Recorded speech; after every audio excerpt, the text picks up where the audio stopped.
Nous allons voir maintenant un nouveau tutoriel sur EBP Gestion Commerciale Pro 2017. Toujours donc dans le même esprit comme les familles clients et fiches clients. Donc là, nous allons le voir maintenant au niveau des fournisseurs. Eh bien, c'est aussi important effectivement de créer des familles fournisseurs. Alors là, bien sûr, hein, je parle surtout pour les entreprises de négoce, puisque en fonction de votre activité, en fonction du type d'achat, eh bien, le fait de créer des familles, ça serait intéressant pour les statistiques, mais également, je pense, donc parce que nous on va le voir dans ce cas-là, si vous créez par exemple une famille de fournisseurs grossistes et que, en fonction des grossistes, bien sûr, vous avez une remise définie, eh bien, on va affecter directement cette remise par type de famille fournisseur. Comme ça, quand vous allez créer des fournisseurs, eh bien, automatiquement, cette remise va s'affecter. Et après, en plus, c'est très important aussi pour les fiches fournisseurs, puisqu'après, lorsque vous allez créer vos articles, eh bien, il faudra systématiquement penser à affecter le fournisseur dans l'article, notamment au niveau des réappros. Alors, on va voir déjà comment créer des familles fournisseurs. Donc, quand on est, vous voyez ici dans le menu achat, donc on a nos pen guide fournisseurs, mais ici on a d'abord la main que sur fournisseurs pour créer les familles. Vous voyez, on va aller ici dans l'arborescence et on va créer ici famille fournisseur. Je vais faire donc ajouter. Là, par exemple, je vais l'appeler grossiste tout simplement. Et vous voyez que ici, alors en plus on a plusieurs types de remises en cascade. Là, je vais faire simple. Je vais dire, eh bien, systématiquement pour les familles grossistes, eh bien, j'ai 20% de remise. Alors, d'où l'intérêt également, vous voyez, de créer des modes de règlement. Pourquoi? Puisque vous voyez, peut-être que pour les grossistes, si quel que soit le grossiste, vous avez traite à 30 jours, eh bien, le fait de l'affecter ici, oui, bon, par exemple, je vais mettre chèque à 30 jours, tous les fournisseurs qui auront la famille grossiste auront ce mode de règlement. Donc vous voyez que là, on voit l'intérêt d'avoir créé toutes les tables avant, puisque là, dès que on va affecter cette famille, eh bien déjà au niveau des fiches fournisseurs, elles seront quasiment pré-remplies. Alors, c'est aussi intéressant, on le verra justement, d'avoir des familles fournisseurs. Pourquoi? Parce que quand on verra le tutoriel sur les catégories tarifaires, c'est sûr que pour les grossistes, par exemple, vous avez un tarif spécifique. Donc, au lieu, pareil, de le définir et de l'affecter pour chaque fournisseur qui sont grossistes, quand on va voir le tutoriel comment créer une catégorie tarifaire, on l'ajoutera ici et automatiquement, eh bien lui, il va l'affecter à tous les fournisseurs qui sont concernés. Donc c'est vraiment très très intéressant de penser d'abord à créer des familles fournisseurs, d'abord pour toute la mise à jour de ces informations, mais également aussi pour les statistiques, puisqu'après aussi, tous les mois, vous saurez, admettons, qu'est-ce que représente votre budget achat, par exemple chez les grossistes. Voilà, donc de créer des familles fournisseurs, vous voyez, donc là j'ai touché, admettons, le pourcentage remise, automatiquement, voyons si je mets oui, il va me dire à combien éventuellement, voilà, donc il y a 11, vous voyez que c'est quand même pas mal déjà, 11 fiches qui ont été modifiées. Donc en fait, il n'y a vraiment que des intérêts à penser à créer des familles fournisseurs.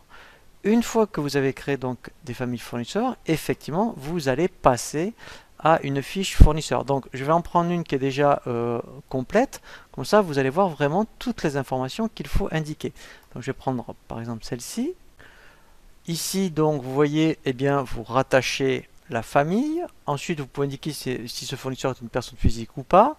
Donc là, c'est vraiment, quand on est dans l'onglet facturation, alors, c'est l'adresse de facturation. Et là, ce qui est vraiment très important, donc là, vous avez toutes les coordonnées du contact pour la facturation et vous avez l'email. Donc, pareil, quand vous allez faire vos demandes de prix, ou les commandes ou les factures, eh bien, en fait, je pense surtout notamment aux commandes fournisseurs, eh bien, si vous avez indiqué le mail, avec la fonction envoyer par mail, automatiquement, eh bien, ce sera lui qui va vous l'envoyer parce qu'il aura donc le mail de renseigner. Donc ça, c'est vraiment très très important de bien renseigner donc l'onglet facturation. Dans le même esprit, vous avez l'onglet livraison. Donc quand l'adresse de livraison et facturation est identique, ici vous le cochez.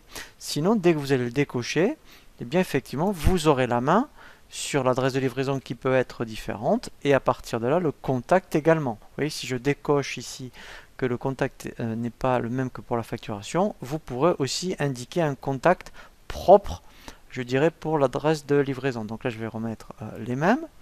Vous pouvez ici rajouter autant d'adresses que vous voulez. Alors ça, c'est vraiment très important quand il y a du multisite.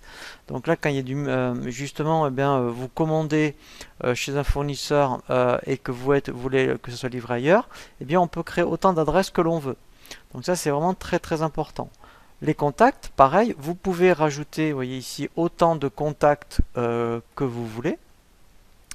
L'onglet gestion, donc là c'est très important puisque déjà il va vous affecter un compte comptable. Donc là, d'où l'intérêt de suivre le tutoriel sur les informations société, puisque c'est à ce niveau-là qu'on décide si on veut accrocher le 401 avec le code ou le 401 avec le nom du tiers.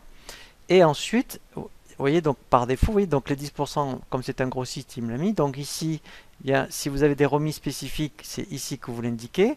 On verra après, bien, effectivement, quand on applique des catégories tarifaires.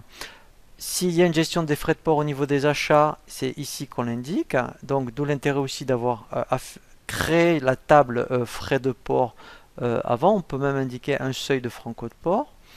Vous avez aussi une gestion d'encours. Donc ça, on verra aussi un tutoriel à cet effet. Vous avez donc l'onglet tarifs, donc c'est comme ça, on le verra justement le tutoriel sur les catégories tarifaires, donc c'est le même que l'on voit dans les familles. Donc si on l'applique dans les familles, automatiquement vous allez le retrouver ici. Donc là, alors après ça peut être aussi une catégorie tarifaire spécifique à ce fournisseur. Donc là on verra comment le mettre en place. Ensuite par rapport à l'onglet divers, donc là très important, c'est ici que vous allez affecter le mode de règlement. Donc d'où l'intérêt d'avoir créé les modes de règlement avant. Vous affectez après un commercial, peut-être que vous avez un interlocuteur spécifique, je dirais, chez ce fournisseur. Après la territorialité, donc là aussi au niveau des familles fournisseurs, vous voyez, à la rigueur, ça peut être uniquement intéressant de créer, admettons, si vous n'avez pas trop d'idées de savoir entre des grossistes, ce genre de choses, me dire fournisseur France, fournisseur CE et fournisseur hors CE. Parce que quand au niveau des familles, vous l'aurez bien paramétré, ici au moins au niveau de la territorialité, vous n'allez pas vous tromper. Ça arrive fréquemment que si ce fournisseur, admettons, était en Belgique ou en Suisse, ici, on oublie eh bien, de dire que la territorialité, c'est pour la TVA, ça soit, mettons, intracommunautaire. Donc, rien que ça, de créer, mettons, une famille par, je dirais, France, CE et hors CE, ben, automatiquement, ici, ça sera juste. Donc, rien que ça, déjà, c'est intéressant. Ensuite, bien sûr, on peut indiquer ici le RIB du fournisseur, puisqu'on peut générer les fichiers CEPA. Ici, voilà, vous voyez, c'est intéressant. Ici, on a tout l'historique. Donc ça, on le verra quand on créera les articles. C'est parce que là, il y a déjà un jeu d'essai. Quand la fiche fournisseur est indiquée dans l'article, vous avez ici tout l'historique de ce que vous avez commandé chez ce fournisseur. Donc ça, c'est vraiment très, très intéressant. Donc là, pareil, on peut rajouter après des références articles et les options de facturation. Voilà, donc là, c'est si chez ce fournisseur, vous avez des modèles particuliers pour les devis, ou les commandes ou les factures, voilà. Et bien ici, on va choisir, mettons, dire, ben voilà, une demande de prix. Et pour ce fournisseur, j'ai vraiment un modèle spécifique. Donc on choisit le modèle et on choisit le nombre d'exemplaires. Voilà. Et ensuite, après, on a ici maintenant des boutons, vraiment, je dirais, des options qui sont vraiment intéressantes. Notamment, on peut créer, alors on le verra justement hein, quand on verra les documents d'achat, on peut directement créer une demande de prix, une commande, un BL à partir de la fiche fournisseur. On peut donc avoir tous les échéanciers de chez ces fournisseurs et on peut même faire des simulations de tarifs. Alors après, bien sûr, on peut après connaître l'itinéraire, ça peut être intéressant aussi quand vous avez un rendez-vous chez un fournisseur, directement maintenant avec EBP Gestion Commerciale, on peut directement avoir l'itinéraire. Mais ce qui est intéressant, c'est surtout ce bouton créer un document statistique et échéancier que en fait on peut avoir directement quand on veut le savoir sur un fournisseur en particulier. Eh bien on a directement maintenant l'information à partir de la fiche fournisseur. Voilà, et après il n'y a plus qu'à faire enregistrer et fermé. Donc là, vous voyez, c'est vraiment intéressant de penser à bien créer des familles fournisseurs parce qu'après, effectivement, il y a une mise à jour, je dirais, qui est automatique sur tous les fournisseurs qui sont concernés par cette famille.